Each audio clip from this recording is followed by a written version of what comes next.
Welcome to a Curious Mind podcast. For today's episode, I want to talk about the concept of sense of self. So, as a lot of what this podcast speaks on and focuses on is, self-love, looking after ourselves, being in touch with our bodies. It's quite inward thinking, but it's inward thinking in the hopes that if we are a little bit more inward thinking and inward and aware of ourselves, it'll help us be a better person, and therefore be able to help others easier, because we have a fuller and more sturdy place that we're coming from, and therefore can give more than maybe we could if we weren't in that place.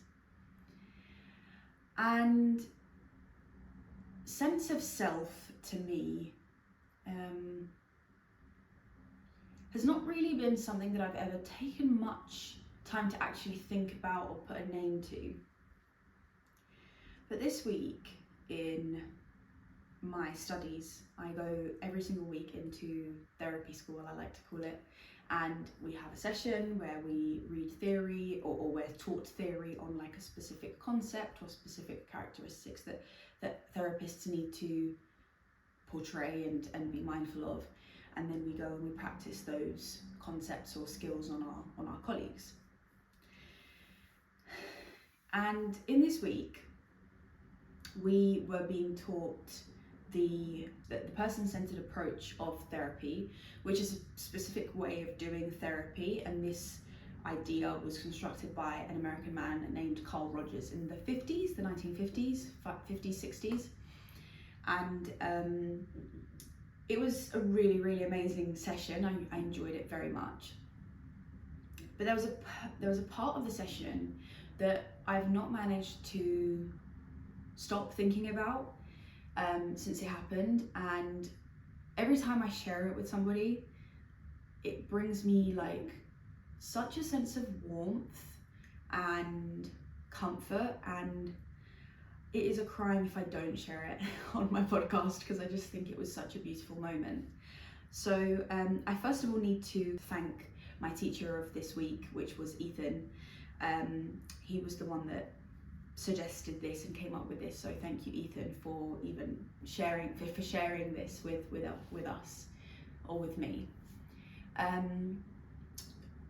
So Ethan was going through a part of Carl Rogers's biography, I think, or a book that he wrote on this approach that he had created.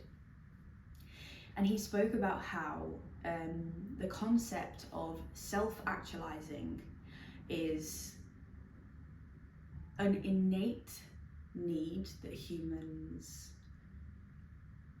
cannot ignore and are constantly striving towards. He used the comparison of Maslow's hierarchy of needs for those that know it, but for those that don't know it, Maslow was another psychologist at a similar time who had created like this triangle of needs that we have, which is like basic needs, psychological needs, and then I don't know what the name is of the top, but it's called like self-actualization. So his theory is humans need like basic needs of like food, shelter, safety, security, like psychological needs of like communities, status, those kinds of things. And then once all of those needs are met, you can then start to self-actualize. Self-actualizing is like becoming the greatest, your most actualized self, which is impossible in theory because we are constantly evolving and constantly getting better. The only person that I would perhaps argue has self-actualized is David Attenborough. I don't know enough about him, I obviously don't know him in person, but the person that he is to the world, in my mind, is a self-actualized individual, So I guess that's like an idea for those that don't know what maybe I'm talking about when I say self-actualized. Just think of David Attenborough. Someone that's managed to travel the world, see wildlife, and do what they love every single day for at least like 70 years of their life. and has made such a positive change to the world, and carries on doing it even at 100 years old. So let's just say that David Attenborough self-actualized for the sake of this idea. Now, so Maslow is saying, like, we need these basic needs to be met in order for us to be able to even think about going and finding our purpose and becoming who we really want to be.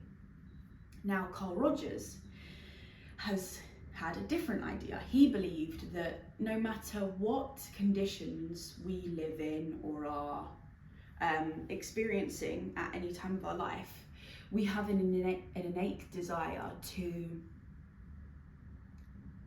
be our best self. And he used an example of potatoes. So potatoes, he writes about how there are some potatoes that that were left in a bag in his basement when he was younger in his home. And over the really, really poor conditions of winter, they would just be sat there. And he was astonished that when, after a long period of time, they were just there, lying there, he would go down to his basement and see that these potatoes, even with the worst conditions, with no ability whatsoever to reproduce and sprout and create or whatever, they tried. There were like some small failed sprouts on the potato that didn't work, but even though there was no conditions, they still tried, because it's like within their biology, like it's just part of who we are, it's this like people that, and you hear, when you think about it, when you stop to think about it, you hear these success stories about people that come from absolutely nothing, like such little, and kind of in places where you think like there is no way that they actually did that, they did that on their own by themselves, and they managed to get themselves out of those, like out of really, really difficult situations just because they had purpose. And Ethan, my teacher, was kind of like, we were pondering over this and thinking about what that meant and what that made us feel, and the things that it kind of reminded us of.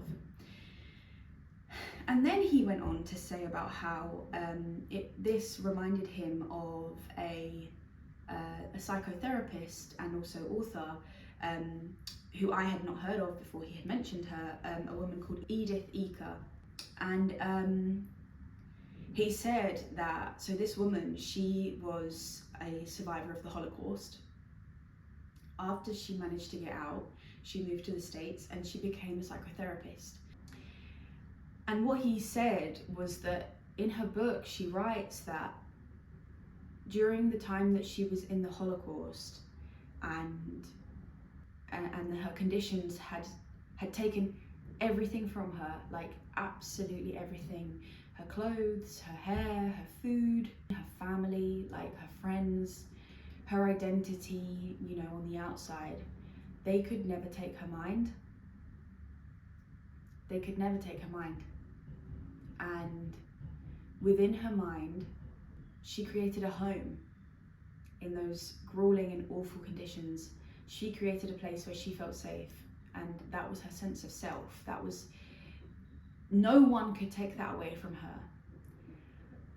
And honestly, when he said that, I mean, it really like impacted me, but only on the way home did I actually like metabolize what he had said and how profound that experience is, and how we all have this. Every single one of us has a mind. Everyone that's living and breathing has a mind. And we all have our own unique sense of self and our own unique home that we will always have. We come into this world on our own and we will leave this world on our own. And I have not made time, not nearly enough time, to actually appreciate my home and myself. And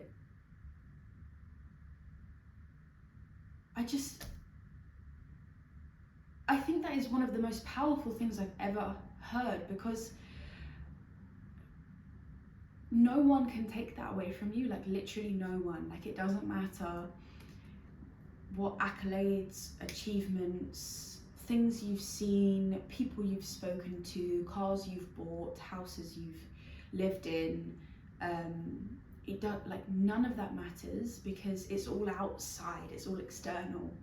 What really matters is you, is your home, you know. And I guess it kind of relates to my episode last week of like looking after your bodies and being kind with yourself, which is much easier said than done. I'll be truthful, this week I've really struggled to do that, but I just think that I needed to hear that, and I wanted to share that in case anyone else needed to hear that. And it feels so menial, but I'm gonna share this because I feel as though maybe people will relate. I have been dating recently. I've been getting to know new people in my life, and I've kind of just been like testing the waters, you know, after a little while of not doing that. And I had a bit of a moment last week where I entered, I have a tendency to, and I think a lot of people do this, I have a tendency to really just like completely focus on like one person, and you know, not necessarily like ignore the red flags, but just be a little bit less,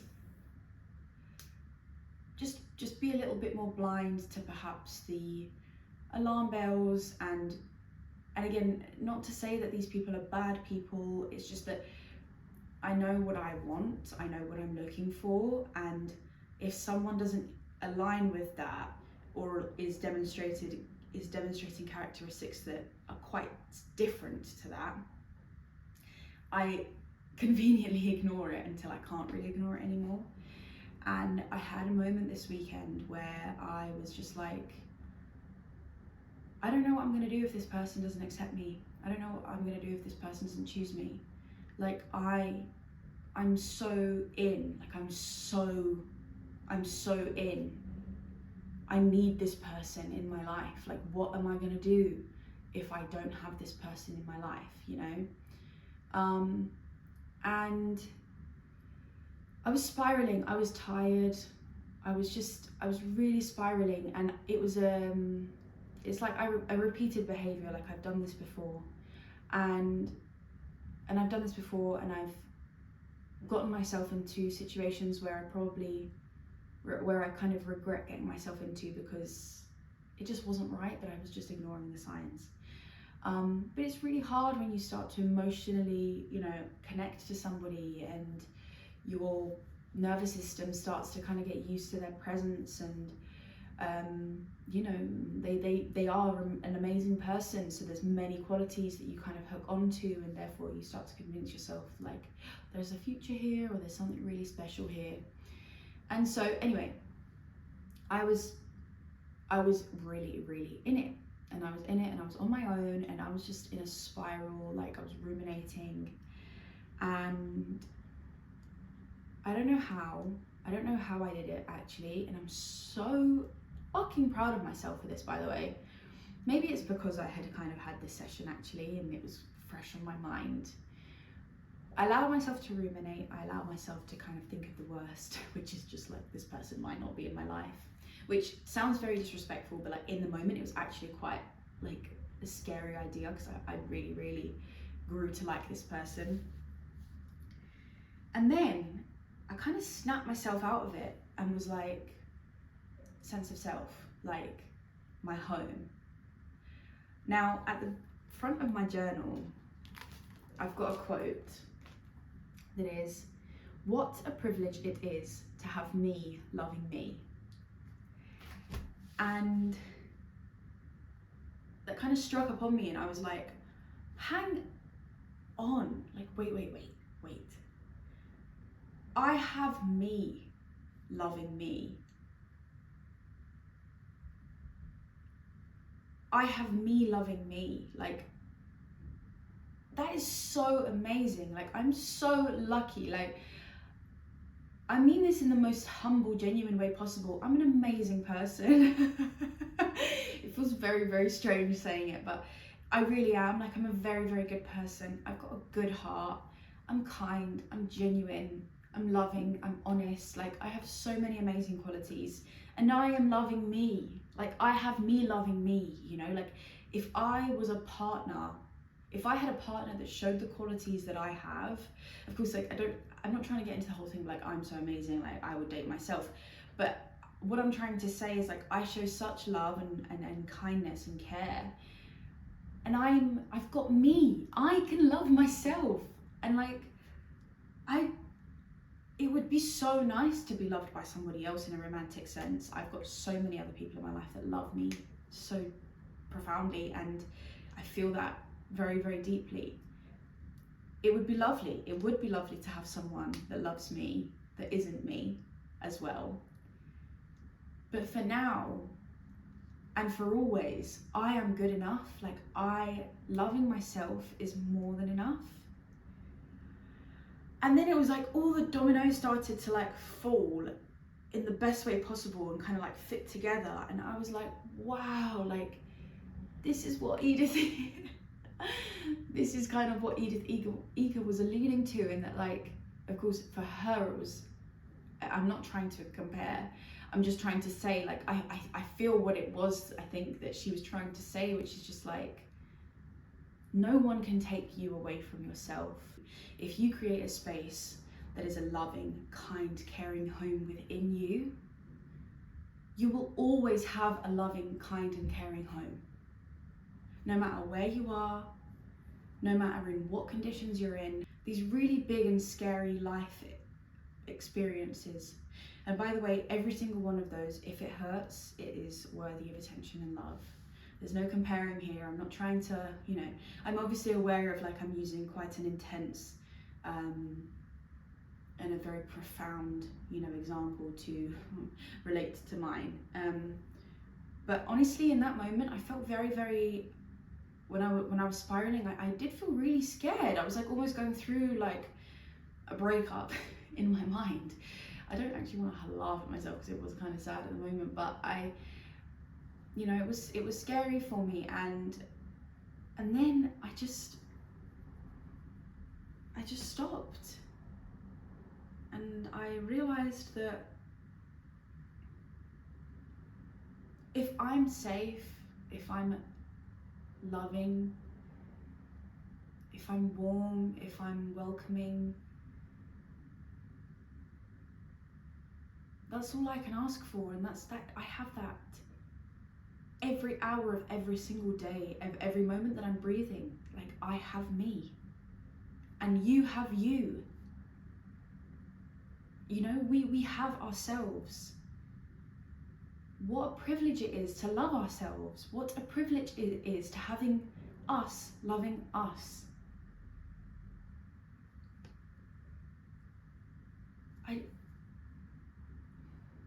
I don't know, I felt like, at least for me in that moment, in that experience, it gave me such a different perspective on like this next stage I'm going into in my life, you know.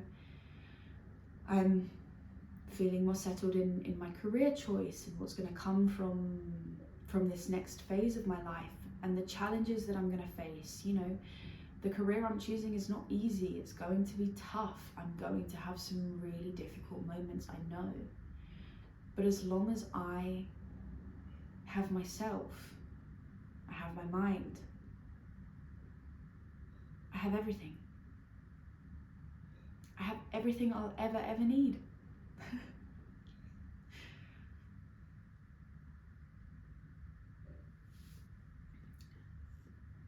And you can have that too. We all have that. Like, we just need to see it. And it's hard to see, you know. I don't want every single of my episodes to kind of come back to this, but I do want to acknowledge, like, it is really hard to see, especially when it's hard to love yourself, hard to like yourself, but it's so possible.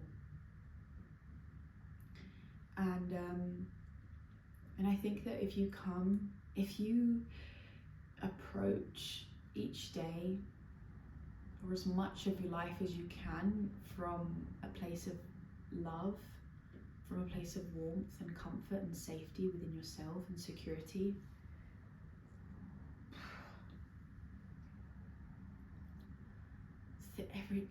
everything becomes more magical. Life becomes sweeter. People become more attractive and more kind, because you don't need them for anything. You don't need anyone for anything. And if people start demonstrating characteristics of perhaps a lack of consideration to you, or maybe a lack of respect, it doesn't hurt as much. It hurts a little bit, don't get me wrong, but it doesn't hurt nearly as much, because once again, you're not looking for them to fill that part of you up, you know? You've got that within you. It's not that we are going to meet every single one of our own needs. Again, like I realize how inward facing this episode might sound, and how inward facing my podcast might sound, but actually all it is I feel as though it's kind of touching on ideas that we don't really speak about a lot in our society. And if we kind of have this as a foundation, then the connections, the community, the experiences that we have are so much richer, because it's not coming from a place of lack, it's coming from a place of abundance.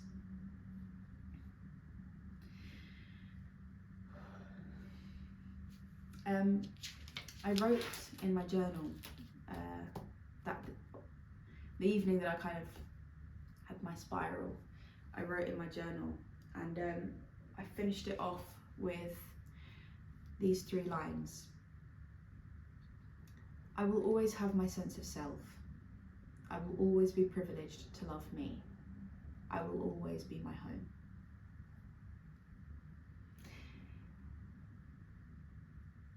I really, really hope that you can find that within yourself as well. You're deserving of that. And I hope that you can find that as well. And yeah, I just felt as though this one was too profound to not speak on. So yeah. I hope you enjoyed my episode today. I hope you found it helpful. I hope you managed to take whatever you can from it. And I hope to see you next week. All my love.